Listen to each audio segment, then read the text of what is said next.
I've been living with chronic neck pain for over 8 years at least. It started with a jiu-jitsu injury getting slammed on my neck. And even with a traumatic onset of my injury, I'm gonna use my experience to teach you why chronic pain is in the brain. Kind of, but not completely. You see, it's not all in the brain. There are actual structural things that can be influencing it too. Pain is complex. Pain is influenced by many different factors, and the degree to which each factor influences your experience is unique to you. Let's start off by examining that phrase, pain is in the brain. Well, technically, everything is in the brain. Our entire experience as human beings is entirely in our brain because we sense things with our body and then those things get interpreted by our brains, and then the brain sort of creates this hallucination, put the pieces together in a coherent fashion so that we can have a conscious experience. So again, technically everything that we experience is all in the brain. So although experience and pain is all in the brain, it is influenced by the things our body senses and feels. Now, this may seem extremely obvious to you, but right now there is a large debate in the physical therapy, chiropractic, rehabilitation type of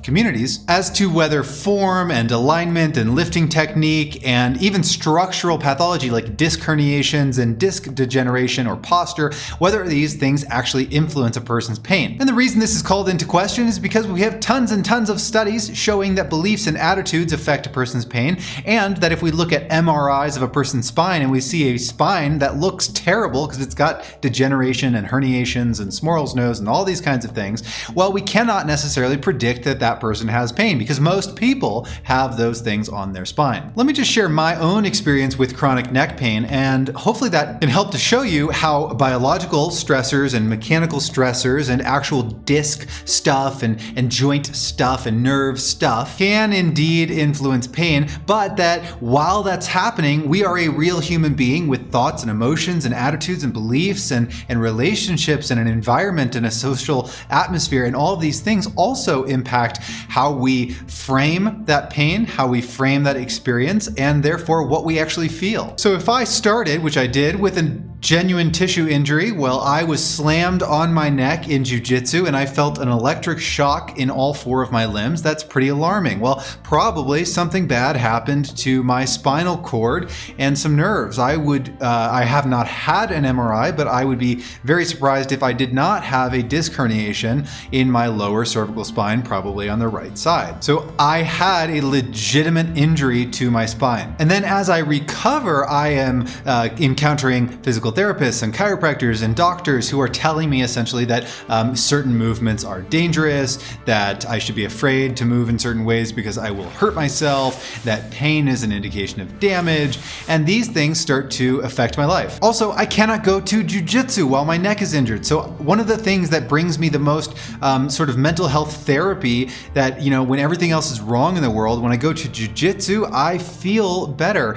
and then I can't go because of this injury, and that frankly just made me pissed off, angry, and depressed. It took away a major coping mechanism that I could deal with stress, so now I also have a bunch of pent-up stress. So now my brain is dealing with a bunch of complex emotional factors which make me more stressed, more anxious, more irritable, which then the pain that I was already experiencing seems much worse because I'm so irritable. Well, all of this makes my pain worse, makes me not want to go engage in physical activity, it keeps me sedentary, it stops me from moving, and that actually delays the healing of my neck, my physical structural neck. Well, you can see how this spirals out of control. Now I move less, that stresses me out more, which makes me more painful, which makes me not want to move, which causes stress, less movement, and on we go. You could also see how this could impact work. This may impact my relationships, and this causes more stress because now a source of joy and love and tenderness in my world is now a source of irritation because all I'm doing is dealing with this stupid neck pain. At a certain point though, I'm years out of this injury, so the tissue, the physical the spine, the ligaments, the muscles, the nerves,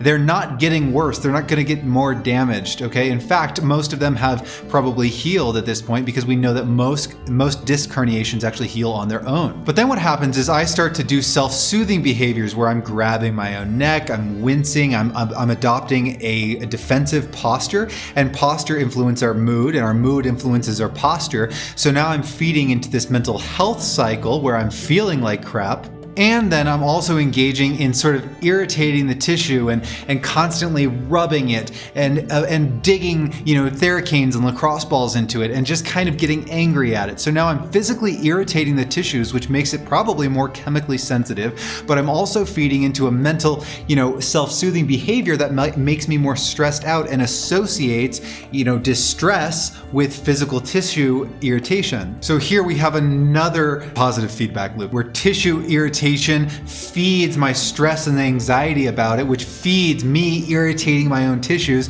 and back and forth and back and forth. Now this is really interesting because I know there are also studies, one that I came across in my recent research that examined electrical activity in the brain in people with acute pain, which is like sudden onset of pain, compared to people with chronic pain where they've been living with it for years. And what they found is that people with acute sudden onsets of pain, typically there was more activity in the brain regions associated with actual nerves sensing things in the environment and relaying that sensory information to the brain. So in other words, the pain that they described happened to be associated with real, feeling things that were in your body. Whereas chronic pain, people who had chronic pain, that the regions of the brain that were responsible for sensation of stuff in the body were not active, and instead we saw that regions of the brain that were associated with emotional processing, those regions of the brain were active instead. So chronic pain, if you've lived with it for a long time, in your brain actually resembles processing an emotion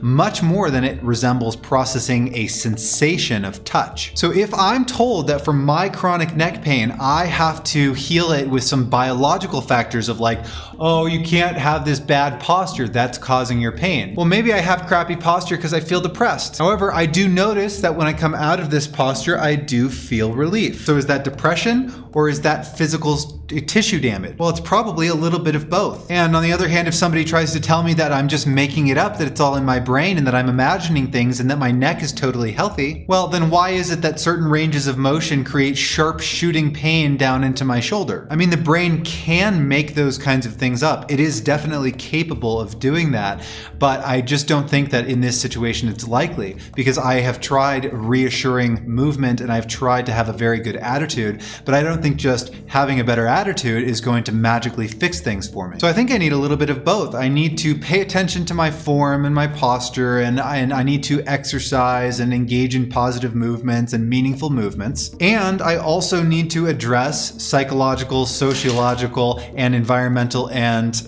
mental health concerns as well. I need to get good sleep, get good food, surround myself with good people that I love and care for, and I need to focus on the biological structural aspects of my spine. Any solution to chronic pain that involves only one aspect, that only involves posture or only involves, working on mental health counseling, these are not going to work. You need to take an approach that it allows for the complexity of pain and the multifactorial nature of pain. So if you're being sold a one-size-fits-all approach, then I guarantee it doesn't. You should have somebody on your healthcare team that can encourage you to move and exercise in healthy ways. But you should also get good sleep and eat good food. And you should have somebody in your corner that you can talk to, a counselor, a friend, a close confidant. You need all of these things and more in order to address the complexity of chronic pain. I'd love to hear your experience in the comments if you'd be willing to share it. Thank you for watching. Like and subscribe. I'll see you next time.